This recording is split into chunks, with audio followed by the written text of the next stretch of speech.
Hi, I'm Pearce. Today I want to talk to you about the practical aspects of living in Bali. Things like visas and medical care and shopping for groceries and things that may seem intimidating in a foreign place like Bali if you've never been here before, but I want to show you that it's not necessarily that different from what you've experienced at home. So first of all, to enter the country, you will likely need a visa. If you're from the United States or Canada or several other places, you can get now a 30-day free visa. So you don't really need to plan anything in advance. You can just show up and you'll be able to stay here free for 30 days.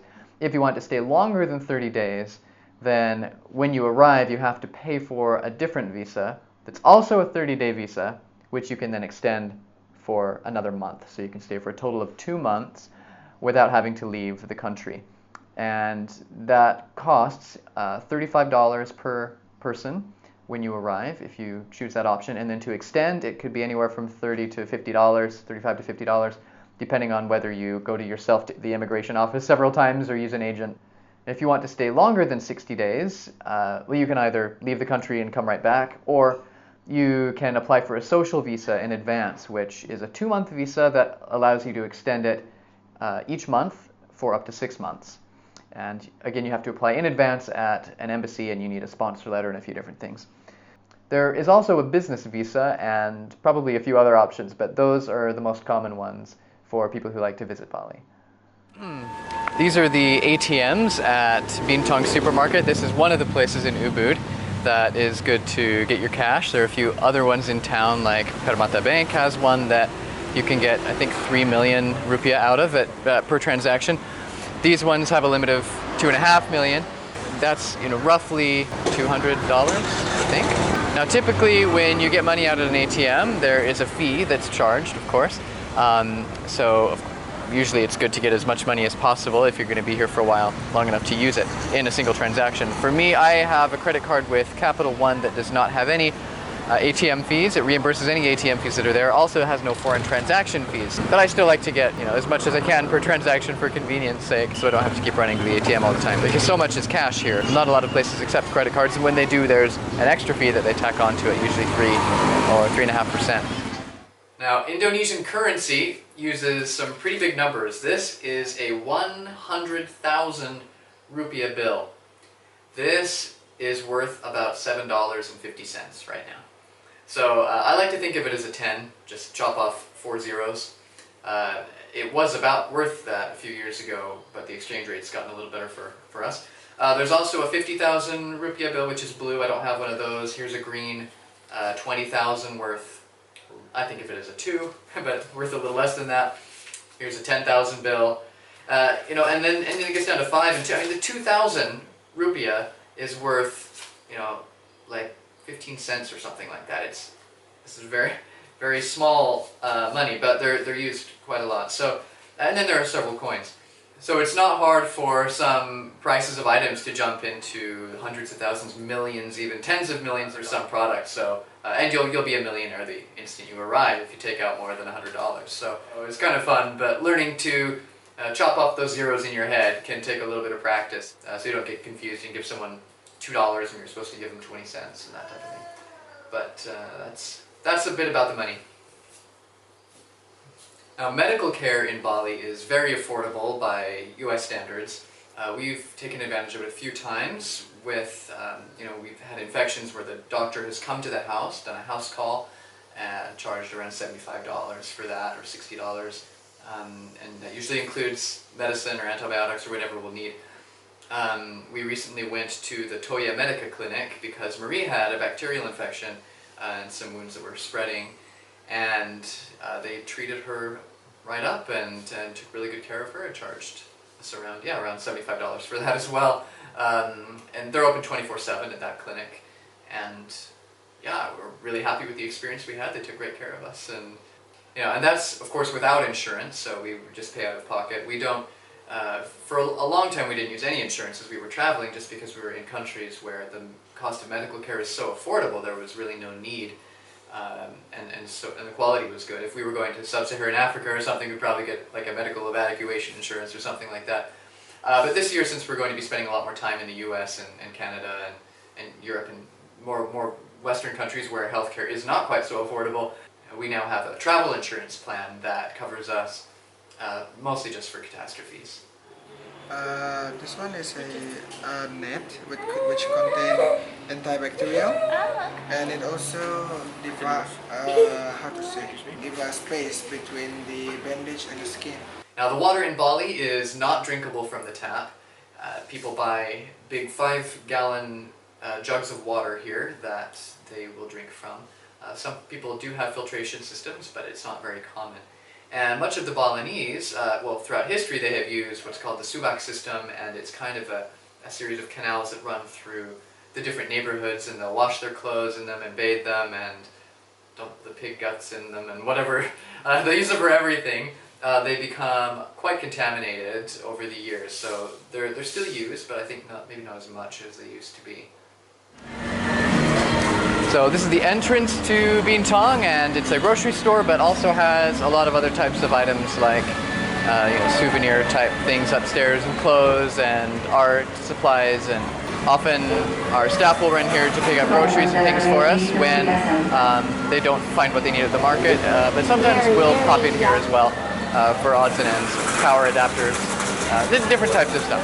As you can see, it's a good sized grocery store. You get pretty much everything that you need here. And the upstairs level is where a lot of the souvenir items are.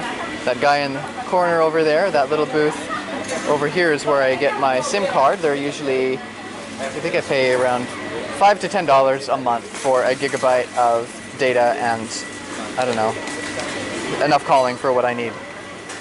So this is just one of several supermarkets in Ubud, but it's probably got the biggest selection of the types of crafts that you'll find in the market as well. The difference here is that there's a fixed price and you don't have to haggle. If you go to the market, you still may be able to get it a little bit cheaper if you like to really drive a bargain, and you'll be paying someone more locally for the product. But if you don't want any of the hassle, you can come here and get a lot of the same things, like these beautiful sarongs. I mean, look at this material. Just beautiful stuff. I have no idea how much this one costs. Here we go. 150,000 rupiah, which is like $12, something like that. That chocolate bar costs more than the shoes we just bought you. Wow. Yes. But that's good chocolate. Really good chocolate. Oh my gosh, not a peppermint.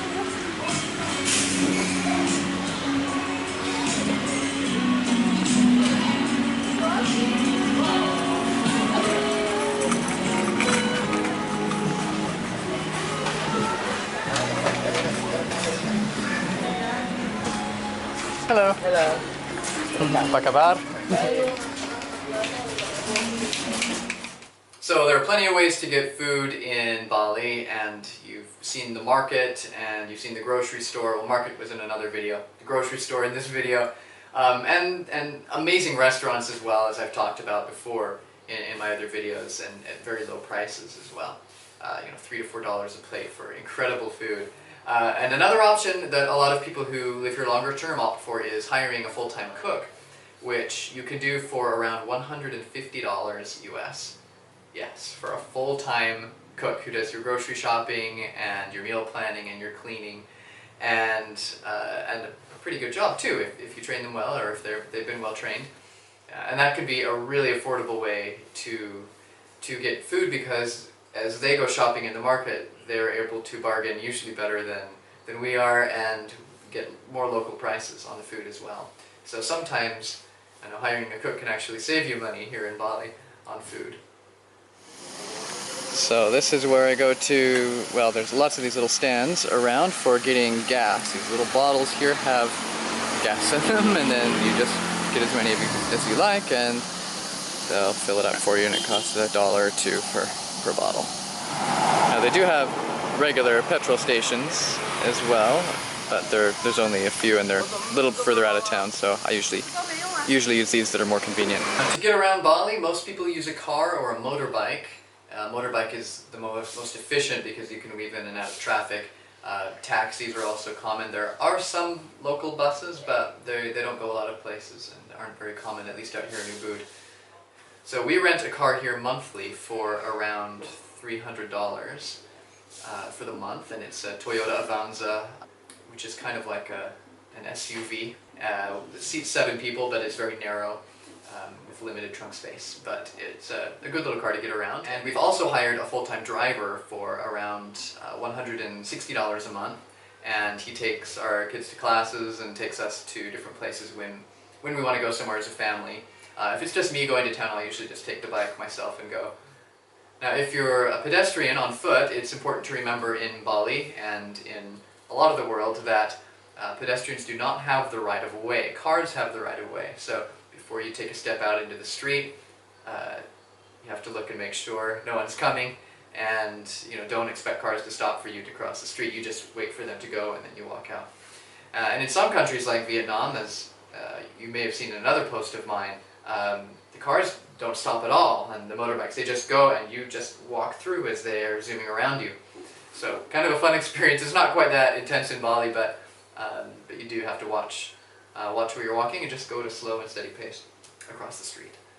Now for laundry, we have a washing machine at our place, but it's also very affordable to send your laundry out to be done at a laundromat. They'll come and either pick it up, or if you have staff, they can take it, or you can take it to the laundromat and usually bring it back in a day or so, all folded and packaged up nicely. And yeah, I think when we were doing that, we'd pay maybe $6 to $10 a week or something like that for laundry for the family. So that was good. And now our staff just does it for us here, so we save a little bit of money that way.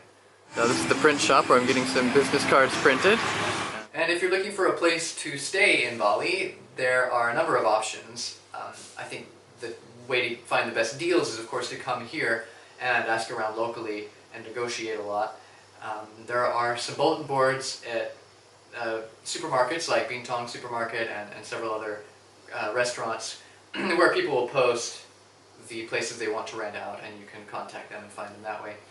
Also, if you don't mind paying a little bit more, sometimes Airbnb has a lot of great options. Our home here, this office I'm sitting in, is on Airbnb to rent when we're not here. And VRBO, different sites like that to find vacation rentals is another option. And prices are quite variable. We've seen 1-bedroom places for as little as $300 a month. And we've rented places that are 2-bedroom with a pool for maybe $1,500 a month. So it's not as cheap as Central and South America or other parts of Asia even, but the lifestyle here is definitely worth the price. And with 5 people in our family, we typically like a 3-bedroom or 4-bedroom place, 3-bedroom with an office, if we're going to be staying here a long time.